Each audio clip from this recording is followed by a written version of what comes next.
Successful business leaders never stop learning. Inform your opinions at Business Desk, your deep dive into New Zealand business, the markets and the economy. Subscribe today at businessdesk.co.nz. You're listening to the Weekend Sport Podcast with Jason Pine from News Talk ZB. To football we go, and news came through this week that a number of off-contract players would be leaving the Wellington Phoenix men's side. Most surprising was the release of the club's under-23 Player of the Year, Callan Elliott, who played 25 of the side's 27 games this season, starting 21 of those.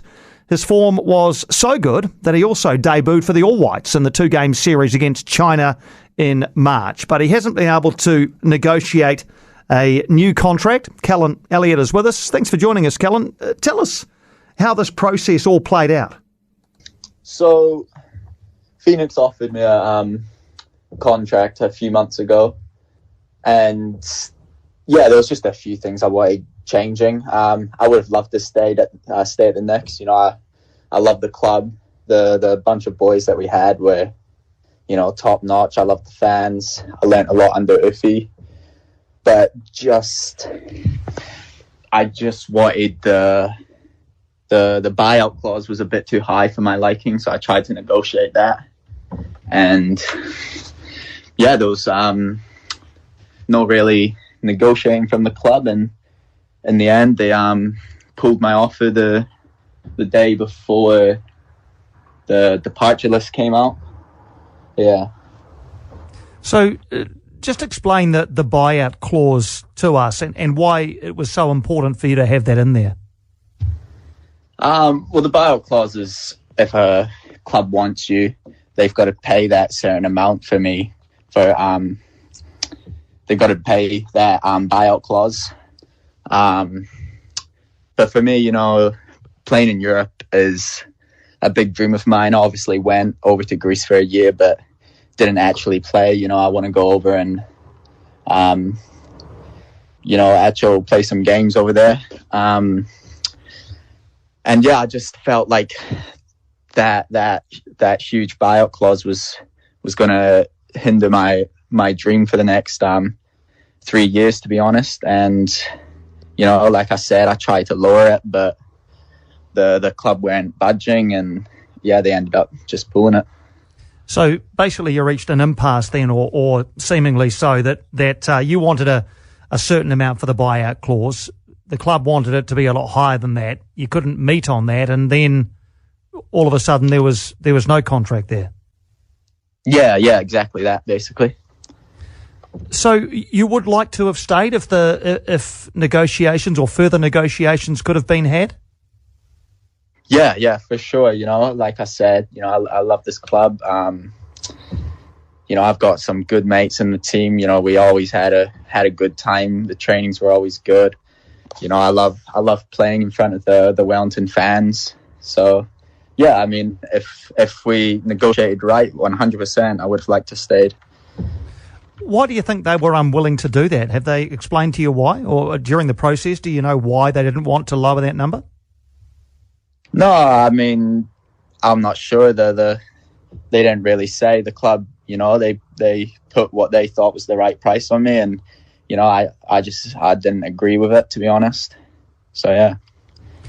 So if you had signed at the higher price, that would, so we're all clear here, if you'd signed the contract with the buyout clause at a number that the Phoenix were happy with, that felt to you like it was unlikely that a club would come in and meet that clause, and therefore your opportunities perhaps to go overseas after 2 years of a 3-year contract might not be there anymore. Yeah, exactly that, yeah. So what will you do now? That's the big question, to be honest. You know, I've got my agent working away in the background right now, so, you know, I'll take a week or so to relax and unwind after everything that's going on in the season we had, and then go from there. Hopefully get called up for the All Whites in June. So, you know, myself busy and fit for that. In terms of another A-League club, Kiwis at A-League clubs, other than the Phoenix, of course, count as imports. Do you think an A-League club would consider you for one of their 5 allowed import spots? Because you don't have any Australian citizenship, do you? No, I don't. And yeah, I don't know. I guess it just comes down to what they want. Yeah, I've thought about it. But yeah, obviously I've not had any interest from any A-League clubs, so it's hard to say. And you were born in Scotland, so does that open up opportunities for you in the UK and in Europe in terms of passport and things like that? Yeah, I was born in Scotland, so I've got that UK passport. So that's definitely something me and my agent will be looking at for sure. So while this was all going on, the negotiation with the Phoenix for a contract extension, were you putting the feelers out in this way, or had you really just focused your attention on trying to get a new deal with Wellington and that was that? Yeah, I mean, I was at the end of the day, I've got to look after myself first. So my agent was also putting out feelers. Because you never know. For instance, this could have happened, which it did. So, I was when I was negotiating, I was also looking at other clubs abroad. Can you understand the club's stance, or is it hard for you to get your head around it?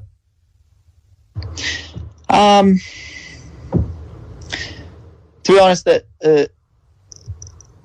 is a bit hard to get my head around. I mean,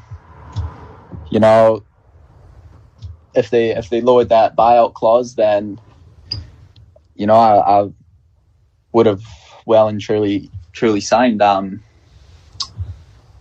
a bit disappointed. To be honest, they came out saying that I rejected the offer, which yeah, like I said, was disappointing because that's not true. But yeah, it's been a bit of drama, to be honest. Yeah, I bet. And off the back of a terrific season as well. It's a bit of a cliche, but it really was a breakthrough season for you, which led to an All Whites call-up. So, how do you reflect back on this last season in particular and your development as a player? Yeah, I mean, firstly, I've enjoyed every minute of this season. It's always more enjoyable when you're playing, and I felt like I did have a good season. It probably wasn't the best way to leave on that last game I had. I didn't sleep for 4 nights after that game, truthfully. Wow. But yeah, I mean, overall, I think, I had a good season, and I'm happy with how I performed. And how big a moment was it for you to, during that time in March, play for the All Whites for the first time? Yeah, that's been a dream of mine for so long, and it was an amazing feeling. I was getting a bit emotional during the national anthem before the game, and I had my parents there, I had my girlfriend there at the game, so yeah, it was a dream come true, to be honest. And so now, the football journey takes a different turn. So how are you feeling now? What does the next little while hold for you, Callan? Are you going to hang around Wellington, hang around New Zealand? What are you going to do for the next little while as you look for your next opportunity? I'm going on holiday with my girlfriend, which will be nice. Take my mind off the season, but at the same time, it's going to be a bit busy off season looking for teams. Like I said, I've got hopefully get called up for the All Whites again. Playing Sweden, and Sweden will be an unreal experience and something I hope I'm a part of. So yeah. And even though you're not leaving in the way that you'd hoped, how do you sort of look back on your time? I mean, it's been in 2 stints. You had a couple of seasons, then the overseas experience with the Greek club, then back for the last 2. How do you reflect back on your time as a Wellington Phoenix player? Yeah, it's been amazing. We've had our highs and lows. Phoenix, I appreciate everything that Phoenix has done for me. They took me back after my stint in Greece, which didn't go well. They gave me the platform to, show what I have. And at the end of the day, they helped me with getting that all-whites debut. So I'm very thankful for the Phoenix and everything they've done for me. And, I wish them the best in the future. Well, it was disappointing, I must say, from a personal point of view, to see that you'd be leaving the club after such a wonderful season that has just completed, Callan. But look, thanks for having a chat to us. All the best for that next opportunity, wherever it may be, and who knows what the future might hold. Thanks for having a yarn. Thank you, appreciate it. That is Callan Elliott, leaving the Wellington Phoenix, having been unable to reach a deal. Just as far as the club is concerned here, the club can put any buyout clause they like on any player. And what that does from the club's point of view is protect them from losing a player who they have had a fair degree of influence in developing for a price that is lower than what they think that player is worth. And there's a similar situation that happened recently with Ben Waine. You might remember Ben Waine started the season with Wellington. Plymouth Argyle were very keen on acquiring his services, but they would not meet the buyout clause in Ben Waine's contract. And that was actually to the great annoyance of Ben Waine. He wanted to go, but in his contract it said a club has to pay X amount of money. And eventually the club did come back, Plymouth Argyle that is, and did pay that. And Ben Waine's gone there, and his next chapter is ongoing. So the club are quite within their rights to put that buyout clause in. It might never be initiated. It might never be triggered. I just don't know that there are any winners here. I mean, Callan Elliott had a terrific season, a really, really good season, and would have been a key part of the team next year. If, for example, he'd signed a 3-year deal with a buyout clause that both parties were happy with, he might have been here for 2 years.